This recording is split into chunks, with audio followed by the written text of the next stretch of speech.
सनातन धर्म एक विराट वट वृक्ष है। उसकी तुलना किसी झाड़ और झंकार से नहीं करनी चाहिए, छोटेपन से नहीं करनी चाहिए। दुनिया के अंदर अन्य संप्रदाय हो सकते हैं, पंथ हो सकते हैं, सेक्ट हो सकते हैं, उपासना विधि हो सकती है, धर्म तो एक ही है, वह सनातन धर्म है। यही मानव धर्म है। ये हम सबका सौभाग्य है कि इस महाकुंभ के आयोजन के साथ हमें साक्षी बनने का अवसर प्राप्त हो रहा है। मैं भी कुछ देर पहले यहां पर यही बात कह रहा था। जब पूज्य अखाड़ों से आए हुए स्वामी बलराम भारती जी महाराज, स्वामी श्री शंकरानंद सरस्वती जी महाराज, स्वामी श्री सत्यगिरी जी महाराज, स्वामी श्री मुरलीदास जी महाराज, स्वामी श्री राजेंद्र दास जी महाराज, स्वामी श्री दुर्गादास जी महाराज, स्वामी श्री जगतार मुनि जी महाराज, स्वामी श्री देवेंद्र गिरी जी महाराज और स्वामी श्री जितेंद्र नाथ जी महाराज, स्वामी सुदर्शनाचार्य जी महाराज, इन सभी पूज्य संतों के सानिध्य में मैं मंच पे श्री सतवा बाबा, जगतगुरु सतवा बाबा, काशी से पधारे संत महामंडलेश्वर संतोष दास जी महाराज और इन सभी पूज्य संतों के सानिध्य में मैं मंच पे यही बात कर रहा था। जोनाखाड़ा के आचार्य महामंडलेश्वर पूज्य स्वामी अवधेशानंद गिरी जी महाराज से कि जब पौष पूर्णिमा के दिन और मकर संक्रांति के दिन कोटि कोटि श्रद्धालु मां गंगा, मां यमुना और मां सरस्वती की इस पावन त्रिवेणी के संगम में डुबकी लगा करके अभिभूत हो रहे थे, जो पॉजिटिव कमेंट उनके द्वारा किए जा रहे थे, उसने पूरी दुनिया की आंखों को खोलने का काम किया। कुंभ क्या होता है?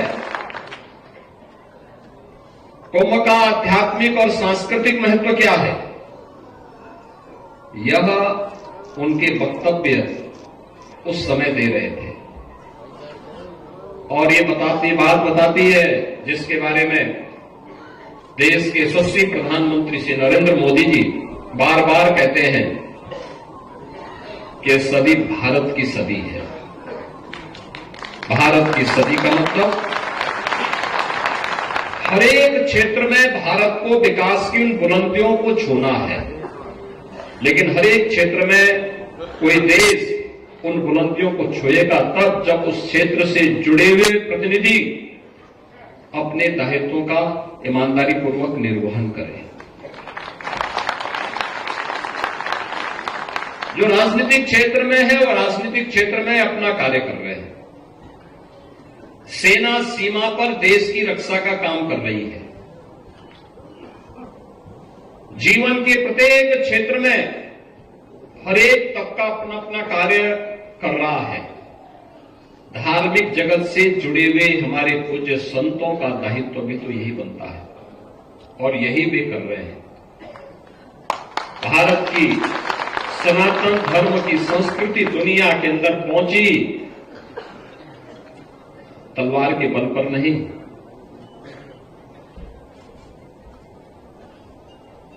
अपने सद्भाव के उपदेश के माध्यम से पहुंची। दक्षिण पूर्व एशिया के तमाम देशों में आप जाएंगे, जहां भी सनातन धर्म पहुंचा है, भारत की सनातन संस्कृति पहुंची है, वहां पर उन्होंने अपने कार्य से, अपने व्यवहार से, वहां पर भारत के मूल्यों और आदर्शों ने वहां के समुदाय को अपनी ओर आकर्षित किया। सनातन धर्म के मूल्यों के साथ उन्हें जोड़ने का काम किया। आज भी आप दुनिया के अंदर देख सकते हैं, दुनिया के तमाम ऐसे देश हैं जो अहिंदू होने के बावजूद भी जिन्होंने राम की, कृष्ण की या फिर बुद्ध की परंपरा को स्वीकार किया है और बड़े गौरव के साथ उस परंपरा के साथ जुड़ने में अपने आप को गौरवान्वित महसूस करते हैं। आप इंडोनेशिया में चले जाइए, उपासना विधि इस्लाम है, लेकिन कोई उनसे पूछेगा, किसी इंडोनेशिया वासी से कोई पूछेगा कि आपके पूर्वज कौन हैं, तो कहेंगे राम हमारे पूर्वज हैं। आप कंबोडिया में चले जाइए, लाओस में चले जाइए, आप वहां पर जाकर के पूछिए, थाईलैंड में चले जाइए, पूछेंगे कौन है, तो लोग कहेंगे कि हमारे पूर्वज तो बुद्ध थे, महात्मा बुद्ध थे, तो बुद्ध के साथ अपना संपर्क संवाद बनाते हैं। आप दुनिया के अंदर किसी न देश में जाइए, किसी न किसी रूप में भारत के साथ वे जुड़ते हुए दिखाई देते हैं। एक अंधकार का युग था, आज से उभर करके हम लोग फिर आगे बढ़ रहे हैं। लेकिन जितना सकारात्मक माहौल है, उतनी ही चुनौतियां भी होती हैं, उतनी ही चुनौतियां भी होती हैं। और याद रखना, कोई भी धर्म, हमें दो चीजों का ध्यान बहुत मजबूती के साथ रखना होगा। सनातन धर्म एक विराट वट वृक्ष है, उसकी तुलना किसी झाड़ और झंकार से नहीं करनी चाहिए, छोटेपन से नहीं करनी चाहिए। दुनिया के अंदर अन्य संप्रदाय हो सकते हैं, पंथ हो सकते हैं, सेक्ट हो सकते हैं, उपासना विधि हो सकती है, धर्म तो एक ही है, वह सनातन धर्म है, यही मानव धर्म है। हमारा खड़दर्शन संप्रदाय भारत के अंदर जन्मे में जितनी भी उपासना विधियां हैं, वे पंथ और संप्रदाय की उपासना विधि से भले ही अपने संप्रदाय के साथ जुड़े हुए हों, लेकिन निष्ठा और आत्मा सबकी सनातन धर्म में बसती है।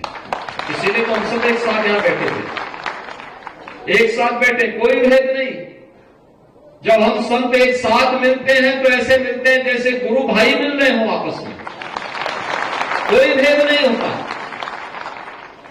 हम लोगों पे भी मैं तो इस चीज को अक्सर देखता हूं कि कभी कोई ऐसी बात आती है, कहीं किसी संत पे संकट आता है, हम उस समय संप्रदाय नहीं देखते कि नाथ संप्रदाय का है या कोई मेरा परिचित संत है। अरे संत है, वो संत तो सनातन धर्म के लिए काम करता है, उसकी उपासना विधि अलग हो सकती है, वो एक दर्शन विशेष को लेकर चल रहा है। सबका उद्देश्य तो एक ही है, एकम सद विप्रा बहुधा वदंती, यही हमारा लक्ष्य है।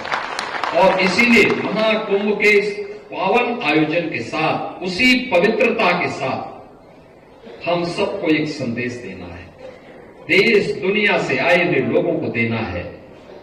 और जो बार बार जिसके बारे में प्रधानमंत्री जी का आग्रह है कि महाकुंभ का संदेश एकता से ही अखंड रहेगा देश। याद रखना, भारत सुरक्षित है तो हम सब सुरक्षित हैं। भारत सुरक्षित है, हर संप्रदाय, हर पंथ सुरक्षित है। और अगर भारत के ऊपर कोई संकट आएगा तो संकट सनातन धर्म पर आएगा। सनातन धर्म पर संकट आएगा तो भारत के अंदर का कोई भी पंथ और संप्रदाय अपने आप को फिर सुरक्षित महसूस न करे, और संकट सबके ऊपर आएगा। इसलिए संकट की नौबत आने न पाए, इसके लिए एकता का संदेश, एकता का संदेश। आपने देखा होगा क्या पवित्र भाव के साथ महाकुंभ का आयोजन, कोटि कोटि श्रद्धालु आ रहे हैं। आज यहां पे प्रयागराज में कुंभ क्षेत्र में, कुंभ मेला क्षेत्र में, कुंभ महानगर, इस कुंभ महानगर में 2 करोड़ श्रद्धालु वर्तमान में इस समय यहां पे है।